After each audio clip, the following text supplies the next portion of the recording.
You know that feeling, right? That moment when you maybe sit down, you're determined to meditate, or maybe you're trying really hard to break some habit, Mm-hmm. or sometimes you're just trying to think clearly about something important, Mm-hmm. and your mind just feels like thick soup. It's heavy, it's noisy, it just feels stuck. Yeah.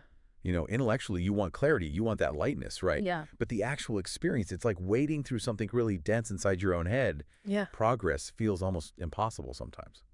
That feeling is incredibly common and frustrating because effort doesn't seem to fix it, does it? You try harder, and sometimes the resistance just grows. It's Exactly. a really fundamental challenge. And it's something the book we're diving into addresses head on with remarkable clarity, actually. It's not about you failing, it's describing a specific internal state. Right. And that's why we're continuing our deep dive into this book, The Buddha's Lost Art of Gaam-Node Ru and the Three Natures. Mm-hmm. We've started peeling back the layers, looking at those hidden forces inside us. Mm. We introduced Gaam-Node Ru, setting the condition to know as this like crucial missing piece for accessing deeper states and how it really changes your whole approach to meditation practice. And for this specific deep dive, yeah, we're really zeroing in on chapter 6. The title is pretty blunt. It's called The Smog Mental The Toxins. smog. Okay. Yeah, it takes that exact feeling you just described, that sense of being weighed down, blocked, maybe just unable to see clearly inside your own mind, and it gives it Yeah. a name and a really detailed explanation. Okay, so our mission today then. First, let's really understand what these mental toxins are, according to the book. How do they sneak in? How do they affect us? Right, how they take root. Yeah, in our daily lives, our inner work. Yeah. And second, and this is key, how does the practice of Gaam-Node Ru, setting the condition to know, how is that presented as the specific way to clear away this inner smog? Exactly. By the end of this, you could have a much clearer picture of why sometimes, even when you know what you should do and you're trying your best, making real inner progress can feel like such an uphill battle. It really can. Okay, so let's unpack this inner resistance, Yeah. this heaviness or stain. The book gives it a specific name, Malatin. It calls them mental toxins or mental stains. Mm-hmm. Malatin. And the way the book frames it is incredibly vivid. It asks you to imagine you've spent your whole life breathing air with some kind of odorless, invisible toxin in it. Okay. You've never known pure air, right? So this contaminated atmosphere just feels normal. Maybe you have low energy or you feel subtly unwell or it's hard to think clearly, but you just assume, well, that's just how breathing is. Right, it's your baseline. Exactly. Then suddenly, someone gives you a mask with pure, clean oxygen. The difference would be immediate, profound, almost shocking, really. Yeah. Malatin, the book says, is like that odorless gas in the room of your mind. It silently poisons the atmosphere inside, making qualities like clarity or peace or genuine joy feel distant, unnatural even, almost unreachable. It's presented as the direct energetic opposite of purity, something that actually stains the mind. Wow. And it doesn't just name it, right? The book gives a whole list of examples. Yeah. Some are things we'd probably expect, but others may be a bit surprising to see labeled toxic. Yeah, it covers a wide range. It mentions the obvious ones. Laziness, fearfulness, stinginess, irritability, that habit of constantly criticizing others, malicious thoughts. Okay, those make sense. Pretty clearly unwholesome, yeah. But then it lists things that, in our society might seem kind of harmless or just normal attachments. But the book calls them Malatin, toxins that weigh the mind down. Things like gambling or maybe too much focus on alcohol or drugs. Mm-hmm. Getting lost in games or movies for hours. Endless scrolling. Even just complaining all the time. Right, things we might just write off. And then it adds that deeper layer, moving beyond just behavior to the internal states, the subtle energies. It includes that familiar trio you hear about in wisdom traditions: greed, anger, and delusion, the root defilements. Okay, the big three. Yeah. But the book goes further. It includes all those day-to-day states we often just call stress or, life. Things like boredom, chronic anxiety, that persistent frustration. Mm-hmm. Heavy stress, simple annoyance, exhaustion that feels deeper than just sleep deprivation, discouragement, hopelessness, even depression, restlessness, both physical and mental, that feeling of inner heat or tension. Like you're buzzing inside. Exactly, or feeling suffocated, trapped, inner chaos, confusion. Making decisions hard, holding on to resentment, chronic worry that just goes in circles, Oh, yeah. arrogance, holding distorted views about yourself or reality, and interestingly, clinging not just to pleasure, but even clinging to pain. It's a really comprehensive list of what makes that inner atmosphere feel heavy and unclear. That's a lot. But what's the root? The book points to something underlying all of this Malatin, It right? does, and it's fundamental. It points to ignorance, a Yeah. deep underlying not knowing things as they truly are. And that's not about intelligence, is it? No, not at all. It's about lacking clear, undistorted perception of reality, of ourselves, of others. This ignorance, the book says, is the fertile ground where all this Malatin takes root and grows. Okay, so if this Malatin is like that odorless gas, how does it actually get in? How does it take root and spread in the mind? This is where it gets really interesting, I think, It is fascinating. because the book points to something incredibly simple, almost mundane, something we all do constantly, usually without thinking. Liking and disliking, desire and aversion. Yeah, that's the core mechanism described. Liking and disliking aren't just presented as simple preferences, they're the primary entry points for these toxins. So when you strongly like something or intensely want it, Hmm. the book says that specifically opens the door for greed. It's not just a mild wish, the wanting starts to take over your inner space. You crave more, you grip tighter, maybe fueled by a fear of losing it. Like craving a specific food, maybe, even if you know it's not good for you. Exactly. That moment of intense craving isn't neutral. The book says it's loaded with distortion. Or think about that weird, uncomfortable thrill you might feel if someone you compete with stumbles or fails. Ooh, yeah. That fleeting moment of liking their misfortune, the book says that's toxic. It's loaded with a kind of craving for their downfall. It's not harmless. Okay. And the other side, disliking. Same principle, opposite direction. When you dislike something, an experience, a person, a feeling, the impulse is to push it away, avoid it, escape it. Right. The book uses the example of a difficult coworker. Maybe you start just disliking their actions. But if you dwell on that dislike, wanting to push them away, it can subtly, quietly morph into something darker. Maybe secretly rooting for them to fail, which the book calls a form of malice. Wow. Malatin just feeds directly on this constant push and pull, wanting this, rejecting that. So these simple acts of liking and disliking are the way in. Exactly. The book uses a really precise analogy here. It says liking and disliking act like a pilot drill. A pilot drill. Yeah. They don't immediately blast a huge hole. They drill small, subtle cracks, seemingly tiny. But those cracks are just wide enough for the deeper difficulties, defilements, inner blockages, whatever term you use to slip in. Okay. And once they're inside, through those little pilot holes, the Malatin doesn't just stay put, it expands. It starts influencing the mind towards darker forces, more destructive patterns. And connecting this back to the three natures from earlier in the book, Mm-hmm. the book says that right in that moment, when liking or disliking takes hold, when those pilot drills are working, Yeah. the bad nature's portable charger is quietly powering up. Yeah. Every act driven by strong desire or aversion is basically feeding energy directly to the part of us that drives negativity, harm, self-sabotage. That's a powerful connection it makes. It's happening constantly under Yeah. the surface. So what does this smog, this Malatin, actually do to us day to day? Mm. The book is pretty clear. It touches, influences, often silently undermines Mm-hmm. pretty much every part of your life, inside and out. Internally, yeah, it manifests as real physical and mental suffering. The book talks about things like chronic tension you can't seem to shake off, persistent illnesses that just linger, or that heavy, oppressive emotional weight that drags you down no matter how much you try to cheer yourself up. Yeah, that weight. Yeah. And its influence goes further, right? It's not just about feeling bad. No, it actively dictates how you think, speak, and act.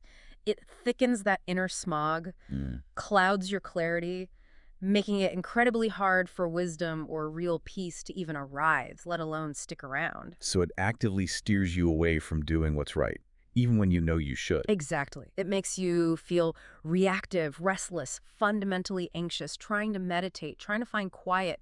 It feels like wading through that thick fog precisely because the system is blocked, weighed down by this stuff. And the book says it's not just internal, it affects the outside world too. It makes a strong case for that, yes. Okay. It describes Malatin acting almost like a magnet, attracting negative external experiences. It suggests it draws in toxic relationships. Oh, interesting. Seems to manifest unlucky breaks, contributes to financial loss, triggers emotional crashes that seem to come out of nowhere. But the book argues they didn't come out of nowhere. The inner system, full of Malatin, was already open, receptive to those kinds of outcomes. It's less punishment, more energetic alignment. That's a sobering thought, and maybe the most profound effect the book mentions, Mm-hmm. or maybe the most disheartening, Mm-hmm. is that when Malatin is strong, when it's dominant, Mm. doing good, being compassionate, wholesome actions, they feel unnatural, like swimming against a really strong current. Wholesome desires feel distant, weak, Right. It's hard to access. but doing what's harmful or reactive or unwholesome, Right. suddenly that feels easy, almost effortless. The path of least resistance. Your mind is just blocked, held back, steered by the weight of this smog that hasn't been cleared. Yeah. The book directly links that feeling of being stuck in old patterns to this blockage by Malatin. Absolutely. It frames stuckness as a direct symptom. Okay, so if this smog is so pervasive, rooted in liking, disliking, so resistant, Mm-hmm. how do we clear it? The book offers a specific path, Mm-hmm. and it's not about fighting it. That's the crucial part. It is absolutely not about fighting it with force or willpower. The book is very clear.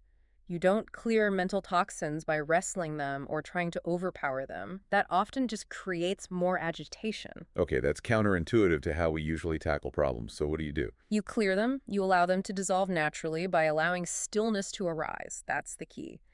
This state of allowing the mind to settle is the work of samatha, calm, abiding, tranquil resting. Samatha. Okay. When the mind can settle, free from that constant push-pull of liking and disliking, the toxins just start to dissolve on their own, like sediment settling in muddy water when you leave it undisturbed. And this is where Gaam-Node Ru comes in, setting the condition to know. Precisely. This is where it becomes essential. It's the method the book gives to enable that stillness. When you correctly set the condition for your mind to settle, usually on a simple neutral anchor. Like the breath. Yeah, like the feeling of the breath, or maybe a subtle body sensation, or a visual cue. When the condition is set correctly and held gently, the knowing, clear, understated awareness, it just appears. You don't force it. It arises naturally. Okay. And this knowing, what does it do? The book uses a beautiful analogy. It's like a sharp, unwavering beam of light cutting through that thick smog. The light doesn't fight the smog, does it? It doesn't battle the darkness. It simply reveals what's truly there. It pierces the confusion, the distortion. And the moment that clear knowing appears, even for an instant, everything shifts. No, so. The moment knowing appears, the book says, punyanya flows in. You can think of punya as pure, wholesome energy or merit. When this pure energy enters the system, the mental toxins, the malatin, they naturally begin to fade, like mist burning off in sunlight. It's like you create a tiny opening, a portal in that blocked system, and the longer that portal of knowing stays open, the more malatin gets cleared out. So it drains the bad nature battery. Exactly. It steadily drains the bad nature's power, weakens its influence, and at the same time, it starts tuning you in to the frequency of the good nature, strengthening its positive influence. But the book also acknowledges this isn't always easy, right? There's resistance. Oh, absolutely. It's realistic about the challenge. Because Malatin's root is ignorance, that not knowing. It has a built-in resistance to knowing. Okay. So it will actively try to block your intention to set the condition. It'll throw distractions at you, make you doubt the process, doubt yourself. And the book says, basically, that's okay. That resistance is the smog. It's part of the process. Right. That's why finding and gently returning to a clear, simple, steady anchor using Gaam-Node Ru is so important. It's how you keep opening that little portal again and again, despite the resistance. Okay. So what happens then as this smog, this malatin, starts to lift? What does that feel like? The book describes it as a really tangible shift, not just theoretical. You actually feel it, like something heavy has finally been lifted off your chest, maybe off your shoulders. The lightness. Yeah. Things that felt hard, laborious, full of friction. They just don't feel quite so difficult. Obstacles seem more manageable. Interactions feel less draining. There's this quiet sense of relief, like finally breathing fresh, clean air after being in a really stuffy room. And they interchange. Profound. It spreads. The heart feels literally lighter, less burdened. Peace shows up more often, not just as a fleeting thing, but as a more consistent underlying presence. Even the body feels less heavy, less tense. A natural clarity starts to rise, not just logical thinking, but how you perceive yourself, others, the world. The distortions start falling away. And the mind itself. It transforms. It becomes refined. It shifts from being constantly reactive and turbulent to something subtle, sensitive, steady. Subtle and steady. And in that state, the mind can perceive and understand so much more. Nuances, truths it completely missed before, thoughts aren't scattered everywhere. You speak and act with more ease, more appropriateness because that inner friction is gone, or at least reduced. Then cravings lose their grip. Yeah, those things that used to feel so magnetic, they lose their power. And that constant inner noise, the chatter of worry and judgment, it quiets down significantly. And the book mentioned external shifts, too. It does. It notes that this inner clearing seems to reflect externally. It suggests the right help, the right people, insights, opportunities. They seem to find you more easily. Like the path forward isn't blocked by those unseen inner forces anymore. Mhm. It becomes genuinely easier to release old, harmful habits and patterns you felt trapped in before. And the final point on this, the overflowing goodness.